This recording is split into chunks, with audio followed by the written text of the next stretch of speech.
So, Jason, what do you make of today's announcement, especially in the context of those comments you heard from Susan Rice and the fact that on the day the release was announced, there you see President Obama in the Rose Garden with Bowe Bergdahl's parents? Yeah, I don't know how Susan Rice still has a job in this administration. I mean, either she's giving the president bad advice or she's deliberately misleading the public, whether it's on this issue or the Benghazi video.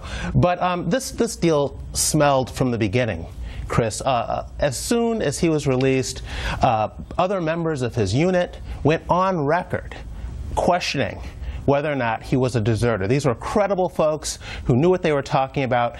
The president instead decided to play this up, and I think it not only makes him look foolish in hindsight, I think it was a mistake strategically. It sent a signal of weakness to the Taliban, to the terrorists. It said that we were tired of this fight, we were ready to cut deals, and I don't know if that's emboldened other groups like ISIS. You know, Ron, adding to this controversy is the fact that the way we got Bergdahl back was in a prisoner swap for the Taliban 5, and I'm sure you saw the report earlier tonight by Catherine Herridge that at least 3 of the 5 of Taliban 5 have apparently tried to, quote, and as a term of art, re-engage with some of their terror colleagues in Afghanistan and Pakistan. Yeah, I try to put myself in the position today of folks who aren't wearing a blue or a red jersey. And when this all first went down, they had reason to not really be sure what was going on, because obviously we all like the idea that we're not going to leave anybody behind. So I think a lot of Americans kind of gave the president benefit of the doubt. But then what have they seen what have they seen since then?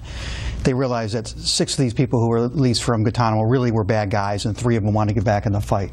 They realized that 6 of our men died, probably in the service of protecting Bergdahl or trying to get Bergdahl out. They realized that the president did not inform Congress, as he is required to do by law. And they now see that even the government now is saying that he was the deserter, and we were either deceived by Susan Rice and the president in the Rose Garden, or they were just completely hapless, because they had to know. They had to know that there at least was something fishy about his circumstances, they being the administration. So I think most Americans, even in the middle, are now saying, number one, this was a bad deal that we cut, and number 2, why are they lying to me again? You know, I was going to say, Steve, it's not like this was a surprise that Bergdahl was an alleged deserter. I mean, this was something that had been widely talked about long before his release. I don't quite understand why the administration played it in the beginning as if they were rescuing a hero. Well, I don't think that they appreciated just how controversial his voluntary departure from his unit would be, and I don't think they counted on the fact that, as Jason suggested, these guys wanted to talk about this. I mean, I remember talking to them just a few hours after the story broke, to several of the members of his platoon, and they said without qualification, he left us, he left in search of the Taliban. And there was no question that he had planned to leave. There was no doubt that he was a deserter, and Specialist Cody Full, who I talked to just a couple days afterwards, said he was a deserter, and we all knew that he was a deserter. So that shouldn't have been controversial. The problem is, set aside Bowe Bergdahl for a second, this was a bad deal just on the merits of the Taliban 5. It was not just the Joint Task Force Guantanamo, the military analysts, who said that it was a bad deal to let these guys go, or to release them, or to transfer them under any circumstances.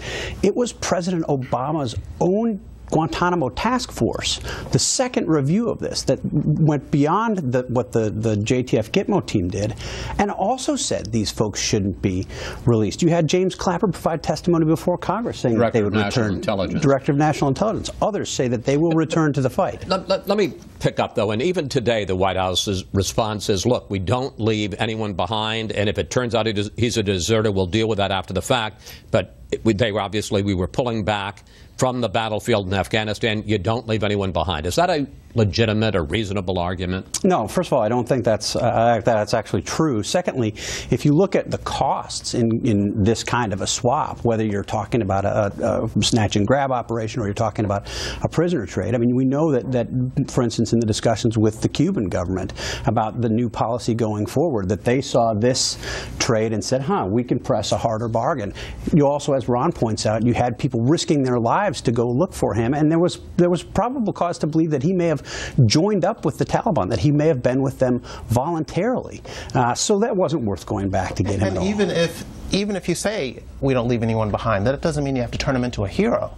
before you know all the facts. That's my biggest That's problem. what they decided. Right. I mean, they have a fundamental problem at this White House, and actually in this town, but certainly this White House, of thinking that just because we say something, the American people are going to believe it. We can pretend something is true that's not. And they really thought that when they said that he served with honor and distinction, that would end the story. They really thought that during an election year, or at least when he was worried about his approval ratings, if they brought these folks into the Rose Garden, his parents, that they could play him up like a hero, and they thought it would help the president's popularity. They thought we were too dumb to realize it. What they have forgotten is that the media landscape has changed, the way people get their information has changed, and you just can't BS the American people like you could back in the 1990s. And they were caught trying to BS the American public.